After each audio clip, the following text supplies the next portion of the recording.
Hi guys, Harry here from the Art Gear Guy. Thank you very much for joining me today. As you can see here, I have a review of the Faber Castell Black Edition pencils. Now, I'll get into the pencils in a second. I just want to say something first. Unfortunately, I've got to keep my phone on, guys. Something I always turn off, make sure I don't have any distractions when I'm doing these. So I apologize if you hear the phone tweeting or text noises and stuff like that coming from it. It's just my daughter's going back to school and she's incredibly anxious. She's not in the same class or anything like that that these girls who bullied her are in. But nevertheless, the school itself, just the building and everything like that is just brings up terrible memories for her. Going to school this morning, she was nearly sick with nerves and everything. So I've just got my phone beside me just in case she is texting me or needs to talk to me or anything like that. Anyway, let's get on with the review. So, a while ago, it might have been over a year and a half ago, I followed this artist on Instagram. I think his name is David Diaz. He's a Brazilian artist, does absolutely phenomenal work, and I'll have a link down below for his Instagram account. Anyway, he put up a photograph of these black pencils by Faber Castell. Now, they were in a different package to this. They were in like a Perspex package. Kind of like those blister packs. And I reached out to him and I asked him about them. Now, this was round about the time. I can't remember if the Faber Castell Gold Faber had just come out or they had come out not very long after I seen this photograph. But I started thinking, I kind of like... he didn't know that much about them because they were just new and he had just picked them up. So he wasn't really able to tell me that much about them. So I contacted Faber Castell UK. They were not very good at telling me any information about them. In fact, actually, they told me that as far as they were concerned, that they were a pencil that was just for the South American artists. So it was just the South American public that were going to be privy to these pencils. So I was kind of like, all right, okay. Then I got the Faber Castell Gold Faber, and so I kind of thought to myself at the time, right, okay, so the Gold Faber are maybe the pencils that the equivalent to these black ones that I seen, and I just left it at that.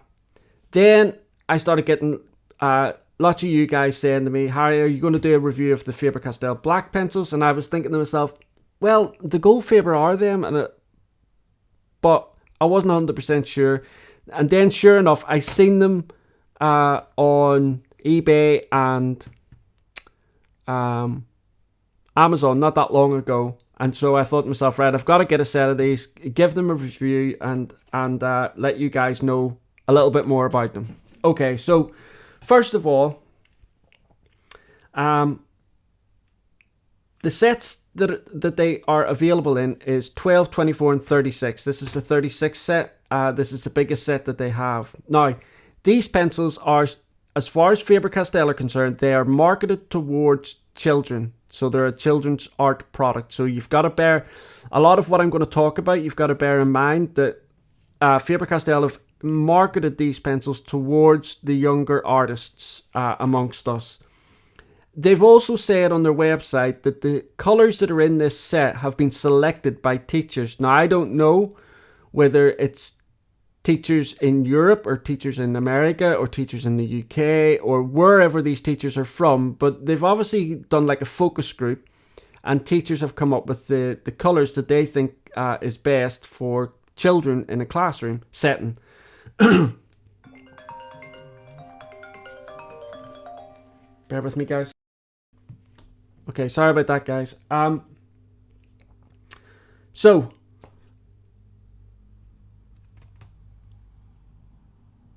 anyway, I got told of these pencils and I wanted to do this review for you. Now, they come in this cardboard box, and the cardboard box is a little bit clumsy. I personally am not a big fan of these types of packaging, but at the same time, over on the Art Gear Guide on the written review, I have the prices for these pencils and they are incredibly cheap. So I'm guessing that if they put them into tins, the prices would be increased slightly. And I think that what Faber Castell have done with these pencils is fantastic, because they have put them at such a low level price bracket that it is more than acceptable for parents to be able to go out and buy a set of these pencils for their kids. And that's what you've got to take into consideration. If an art product is aimed towards children, it has to be reasonably priced, because parents who struggle financially are going to have to go out and buy these art products for their children at some point during their school year, and they need to be within that price bracket. So I'm guessing that the reason why they're in this cardboard box is cost. So anyway, it took me a while to work out how to open them. If you cast your mind back, I done a review of the Faber Castell Classic Colour, which I loved. They're a fantastic pencil, really cheap as well, kind of aimed towards children as well and students. And they had a similar type setup. Now, so anyway, I eventually, my Irish brain eventually worked out how to open them without ripping the package.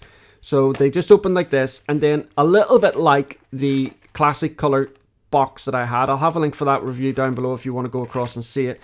The pencils are in these little trays that are also cardboard. Now, the Classic Colour, they came in this, they folded out, they were attached, these trays, but obviously there's only two here, so they just come out like this.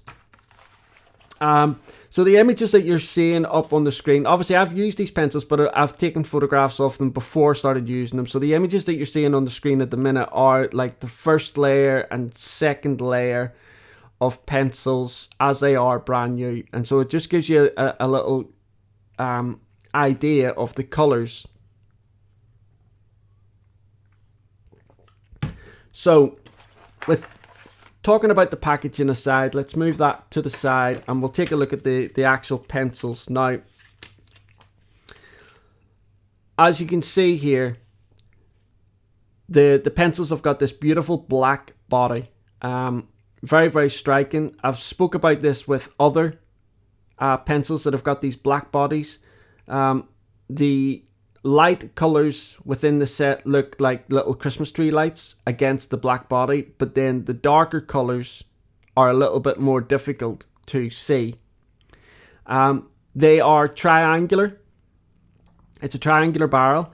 The core size is 3.3 millimeter, and the barrel size, now obviously this isn't the diameter, so I've measured this from basically the base of the triangle, if you like, is 7.8 millimeters.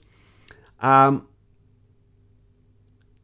the triangle shape is because they think that this shape best suits little hands trying to get their hands to coordinate with the pencil, use the pencil properly. Which again, I completely understand the reason behind this. At the end of the barrel, there's a pigment identifier. It's just about 3/4 inch long, but it's a good visual representation of the colours that are available for whoever's using the pencils. Along the barrel, the only information on the barrel is the Faber Castell name and logo. Now, here is problem with that. There's no pigment name or no pigment number on here, okay? There's nothing whatsoever representing these colours on the pencil or on a colour chart online. Now, when I was actually doing the colour swatch, you'll see the image pop up on the screen, and I've left the colour swatch as is for a reason. When I was doing the colour swatch, I would lift the pencil out like so, do the swatch, because I realized that there was no name, there was no number or pigment name on the pencils. So when I get a set of pencils like that, I keep them in the trays exactly as I get them, just to try and make it easier for me. But as I'm lifting out colours and going over, doing the swatch and then replacing them back in, halfway through doing the other tests and what have you, I realised that there's 34 colours on the swatch. So I had, with putting one of the pencils back in, I've lifted out the pencil next along or something like that, because there's no representation of it. You know, it's really difficult to ascertain which pencil you've just used. And so then I thought to myself, right, so how do I find out which colour it is that I've missed out? And so I'm trying to do another swatch to find out what colour, and I thought to myself, you know what, I'm just going to leave it, because this is part of the problem and I want to show that on the video. And it is a small problem, because let's not forget, like I said at the beginning of the video, these pencils are for children. But here's the other side of that. I understand that young children aren't going to really know and associate pigment names, right? Certainly not when you're getting into things like, you know, like some of the names that are on artist quality pigments. But they understand red, blue, light green, things like that. And I think it might be helpful for children in their own learning ability, if the colour name is on the barrel, for them to familiarise themselves with colour and colour names. But again, that's just my own opinion on that. With regards to the lack of information on the barrel regarding to the pigments. Other than that, everything's fine. So then I decide, right, I want to do some artwork. I want to try and show these pencils off as best I can. And when I was doing the swatch, I have to say, these are the closest pencils I have tested to Prismacolor in terms of the softness of the core. These pencils are gorgeous. If you enjoy a really soft cored pencil, these pencils are gorgeous. They're absolutely gorgeous. So I started off doing a drawing, and I thought to myself, I'll use my mixed media paper. So I used the Paint On pad that I've used in the past, and I use for quite a lot of things, because I like the paper that much. But the result that I was getting was, it wasn't representative of how soft the core was. So I'd done this drawing, right? I wanted to do something bright, because the pencils are aimed at children, but I'll get into that in a second, because I don't think that these pencils should just be used by children. I enjoyed using them that much, and I think a lot of colour pencil artists, especially adult colour and book artists, would love these pencils. But nonetheless, so I picked the Disney drawing because I wanted it to be bright. I wanted it to represent the colours that are in the sets. But as you can see here, I'll have a close-up image coming up. The texture of the paper just wasn't representing these pencils very well at all, so I stopped the drawing. Now, this is not a criticism of the paper at all. This paper is great paper. It's just one of those situations where I've said in the past, if you don't like a pencil, it could be because of the paper that you're using, nothing necessarily to do with the pencil. And that was actually the case in this situation. So I then went and got my Strathmore 300 series Bristol smooth paper, this pad, and I done the drawing on there minus Daisy Duck. Okay, so I just thought to myself, you know what, I'm wasting a lot of time here. I'm running out of things to. I'm running out of time, so I just done Donald Duck, and I done Pluto the dog here as well, and the difference in how the paper took the pencil and all the rest of it was just phenomenal. The smooth surface. Now, the thing is, it really depends on what type of colour pencil artist you are. Obviously, if you enjoy doing lots and lots of layers, these pencils may not be for you. I was able to get about 5 layers comfortably on with these pencils, and I'll show you that in a second. And with that layering, both on the mixed media paper. When I was using the mixed media paper, I could get a little bit more, but then on the smooth paper, I was able to get about 5 layers with no problems whatsoever. But because these pencils are so smooth and soft, I think, and because there's not that many colors and all the rest of it, I don't think they're the type of pencils that you would use in terms of like the way we would do some of the high-end artist pencils, where we blend with them and mix different colors and stuff like that. I think these pencils are just, pick out a color, use it, and then maybe get a darker color like I've done here in certain areas, just to add a little bit of shading.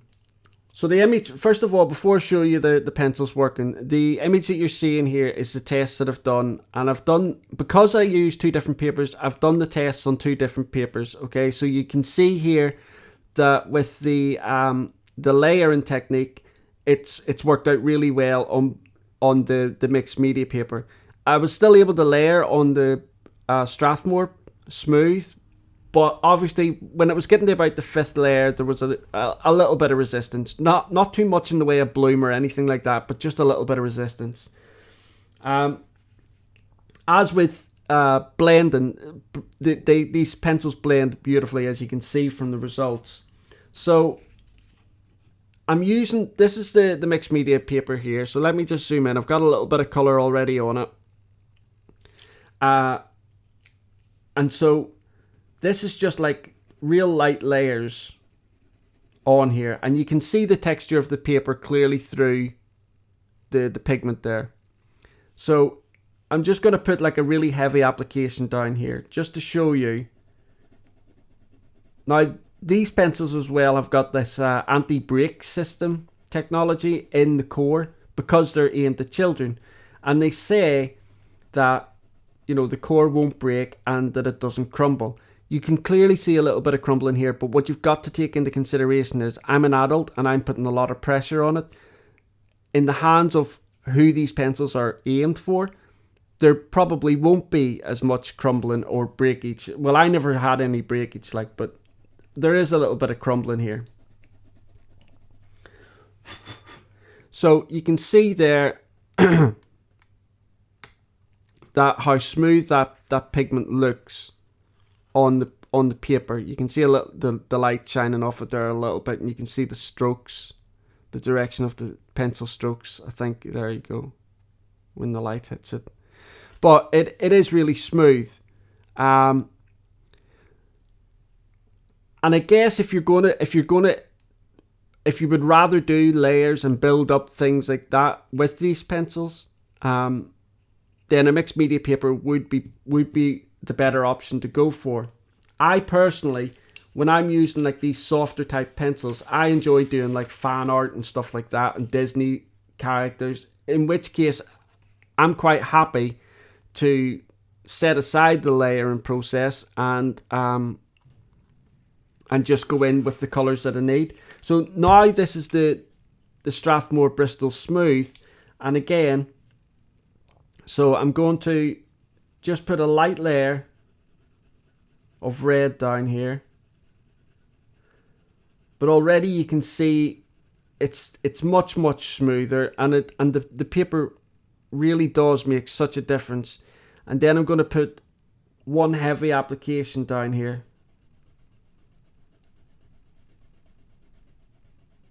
I'll have images of this over on the Art Gear guide as well, where you can just go across, click on the image and get a better look of it. But the way the colours lay down is just phenomenal on the smooth paper. On the mixed media paper, it's still nice, but I personally just prefer it on the smooth paper. The mixed media paper, if you're going to layer, that's the paper that you would use. And so I always do this test on black paper just to have a look and see how opaque the pencils are, or what whether the pencils have got any translucency with them. Basically, all that means is if they're thick and opaque, when I put a layer down here, it'll be difficult to see the black paper through the pigment. If they're translucent, if there's like a little bit of translucency within the pigments, then you will be able to see the black paper through the pigment. So, like I said, obviously there's no colors here, okay? So, I'm just using a green here. And you can see, and I'm putting a heavy pressure. This is heavy pressure I'm using, okay? Because I'm just showing you what these pigments look like on this black paper. So you can see there, that beautiful green. Very, very opaque. No translucency whatsoever. Then I've got this kind of like light blue.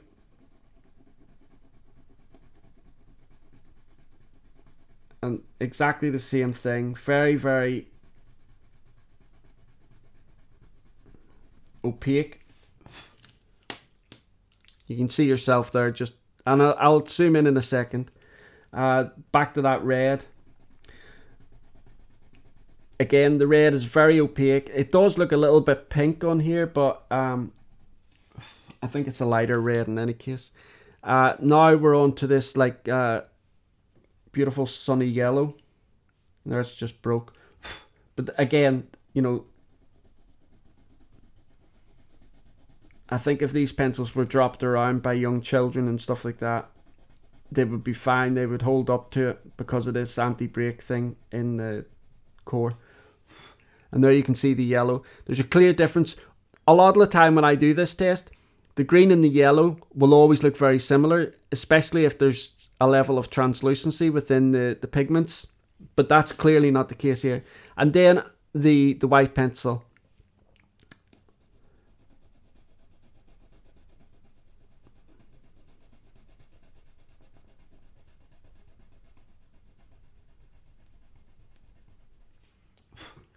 Okay, so there you go.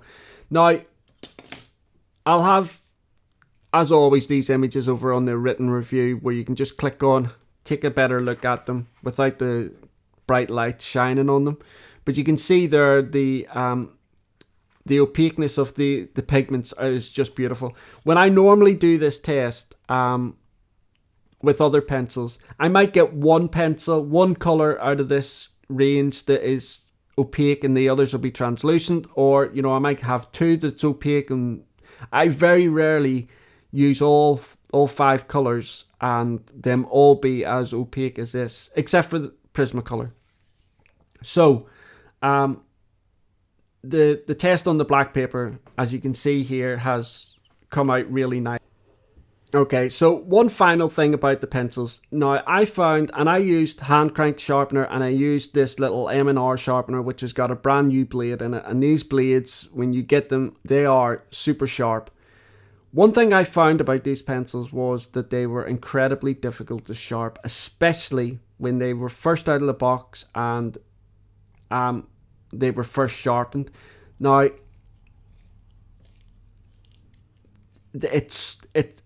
I'm guessing, see, it stops there and it's pulling, and I'm using, if you look at my fingers, you can see the pressure I'm using on my fingers there to turn this around. But I'm guessing that it's to do with the shape of the barrel, with it being triangular. But I've used triangular pencils in the past that have not had this issue. I would say if you are an artist who's got like arthritis in your hands or anything like that, these pencils would be incredibly difficult for you to sharpen, especially with a handheld sharpener like the little M&R one there that I've just shown you. You would need to definitely use a hand crank sharpener. But even when I used the hand crank sharpener, again, it would jolt as it was turning round, which again I think is to do with the triangular shape of the body, but it must also have something to do with the type of wood that they're using, because the wood is very... Oh, and another part that might be making this difficult is this anti-break technology that they put in pencils for younger children. So it could be a combination of all 3 things there, but they are a little bit difficult to sharpen. That is the other thing. So guys, that's my review for the Faber Castell Black Edition. They are gorgeous. I wish that these pencils came in at the very least a 60 set. I think if Faber Castell maybe put a pigment number on those or a pigment name on them. Not necessarily even done it, because clearly there's no light fast testing or anything like that on these pencils. These are kids' pencils. But I think so many colour pencil artists would love to use these pencils. If you're into adult colouring book, these pencils are perfect for colouring books. If you are a Prismacolor user, you will love these pencils. They're not exactly as soft as Prismacolor, but they are, like I said, of all the pencils I've reviewed, these are the closest to Prismacolor in terms of the softness. Obviously, you're going to lose, with the largest set being 36, you're very limited to the colours that you can get. But that's why I would love to see Faber Castell bring these out in at the very least a 60 set or maybe a 72 set. Because they really are beautiful pencils to use, especially for things like fan art or Disney characters or anything that's really bright and colourful. I think you could get away, if you had more colours, certainly not with this 36 set, but if you had a wider range of colours, some more muted colours in there, you could do things like botanical work or maybe portraiture and stuff like that, but not with this 36 set. You're not going to be able to do things like that with this 36 set. The colours, and I think the teachers, whoever they are that have done the selecting of the pigments, have done a great job, because I'm very passionate about young children getting the right type of art products in their hands. I think we lose far too many children to art due to giving them really cheap, horrible, unpigmented products. And as a young mind, as soon as they see that they've got to work hard to get any colour on the paper, or the paper's ripping or whatever, they're not going to want to continue on with it. You give them a set of pencils like this, where the second they put it down on the paper and they use their little hands to rub the pencil across the paper, and they see all that bright, vibrant colour, they're going to want to keep using them. And that's what I am passionate about. Not everybody wants to be an artist, or not everybody wants to get involved in art, but I think we need to be giving children the option, rather than giving them terrible products right from the get-go just because they're children. Anyway, guys, that's my review on the Faber Castell Black Edition. Don't forget, I will have a speed drawing up of the artwork that I done. It's just a very, very simple piece of artwork, but it's just the best way that I could demonstrate these pencils and the pencil's vibrancy in terms of the pigments. I'll have a link for that down below. You can also go across to the written review, where I've got all the prices listed and things like that, and a little bit of other information, as well as images that you can click on, enlarge, and inspect at your own leisure. And it's the same with the artwork as well. I'll have a page over in the Art Gear Guide where, if you want to go across, I take photographs at different stages throughout the artwork, and I put those photographs up on the page, just in case you want to go across and inspect the image. Click on it, enlarge it, zoom in on it, and inspect the pencil strokes, how it reacts to the paper that I've used, things like that. It just gives you, as an artist, a better understanding of the product, I feel. And that's why I put all 4 different types of reviews out on the one product. Anyway, guys, thank you so much, and I look forward to seeing you all again soon. Thank you. Bye.